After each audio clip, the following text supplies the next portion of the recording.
Noah Okafor kemungkinan akan tinggalkan Milan menuju RB Leipzig. Masa kebersamaan Noah Okafor di AC Milan mungkin akan segera berakhir. Rossoneri tengah mengadakan pembicaraan dengan RB Leipzig untuk menjualnya. Rossoneri menghabiskan 14 juta euro plus tambahan untuk mengontrak pemain asal Swiss itu dari RB Salzburg di musim panas 2023, tapi ia gagal tampil baik di bawah asuhan Stefano Pioli dan Paulo Fonseca. Di musim ini, Noah Okafor kesulitan untuk memaksimalkan 5 kali menjadi starter di Serie A. Satu-satunya gol yang dicatatkannya terjadi ketika dia membantu Milan bangkit di menit-menit akhir melawan Torino dengan memperoleh hasil imbang 2-2. Seperti dilansir Matteo Moretto dari Relevo, klub Bundesliga RB Leipzig baru-baru ini meningkatkan upaya mereka untuk mendatangkan pemain berusia 24 tahun itu, dan mendapati Milan bersedia menegosiasikan kepergiannya. Pembicaraan antara kedua klub saat ini sedang berlangsung, karena Milan berharap mendapatkan setidaknya 11 juta euro dari penjualannya untuk menghindari kerugian. Okafor memainkan laga terakhirnya dengan jersey Rossoneri di pertengahan Desember, sejak itu ia absen karena cedera, dan ia diperkirakan akan kembali bermain di minggu-minggu pertama tahun 2025. Perannya bersama Milan kemungkinan besar akan digantikan oleh Alex Jimenez yang tidak hanya bisa dimainkan sebagai bek kiri, tapi juga bisa didorong untuk naik menggantikan posisi penyerang sayap kiri.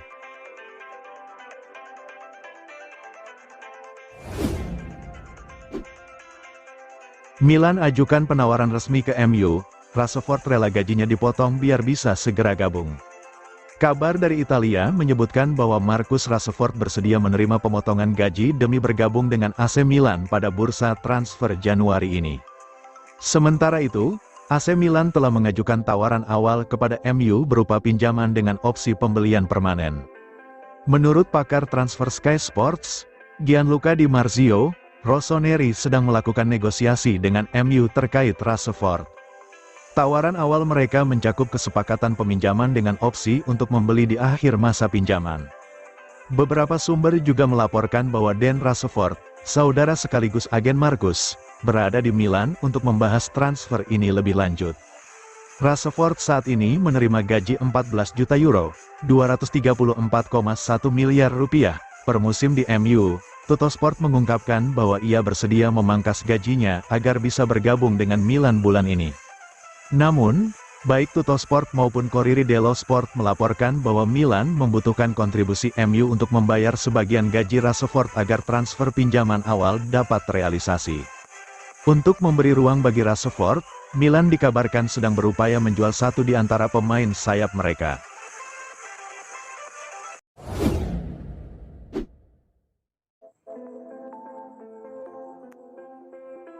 Milan dipastikan batal jual Fikayo Tomori di bursa transfer Januari. Fikayo Tomori kembali jadi bintang AC Milan asuhan Sergio Conceição.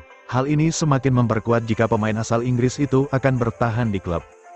Menurut berbagai laporan, AC Milan sudah pertimbangkan untuk menjual Fikayo Tomori ke Juventus. Hal ini terjadi setelah sang pemain tidak lagi dijadikan sebagai pemain utama di bawah asuhan Paulo Fonseca. Tomori bermain penuh selama 90 menit dalam 6 dari 7 pertandingan pertama musim Serie A, tetapi kemudian hanya bermain selama 13 menit dalam 3 penampilan sebagai pemain pengganti di Liga sejak saat itu. Laporan di Italia mengklaim jika ada kesepakatan untuk pinjaman 2 tahun dengan opsi pembelian yang ditangguhkan. Namun setelah kedatangan Sergio Conceição dan turnamen Supercoppa Italiana, Tomori kembali masuk dalam rencana tim utama. Menurut laporan dari calciomercato.com, Milan dan penasihat Zlatan Ibrahimovic telah mengubah pendirian mereka tentang transfer sang pemain. Mereka akan mempertahankannya, setidaknya hingga akhir musim nanti. Sementara itu, Juventus masih mencari 1 atau mungkin 2 bek baru di jendela transfer Januari, dan tidak mau menyerah dalam upaya mereka mendatangkan Tomori, tetapi sekarang kesepakatan tampaknya jauh lebih sulit untuk dilakukan. Milan sendiri saat ini masih menikmati euforia kemenangan, setelah berhasil menjuarai Supercoppa Italiana 2025 dengan mengalahkan Inter Milan di laga final. Ini merupakan trofi ke-50 di sepanjang sejarah klub.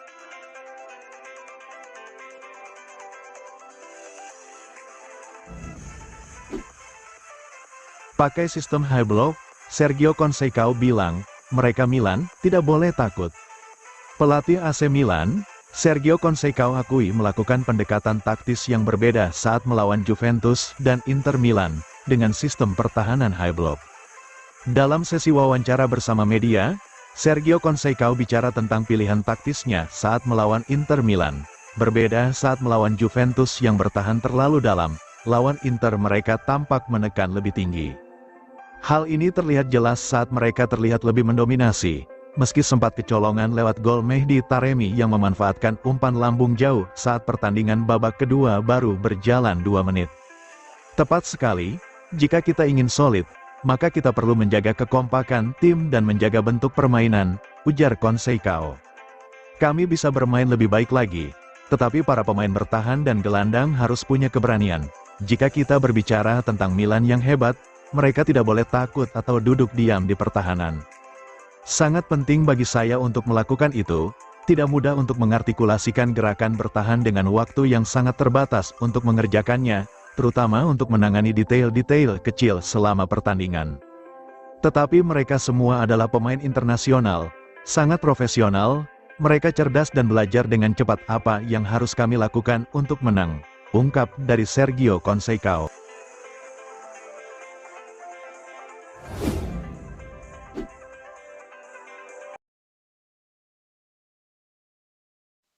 Belum 100%, tapi Theo Hernandez akui kini sudah mulai pulih.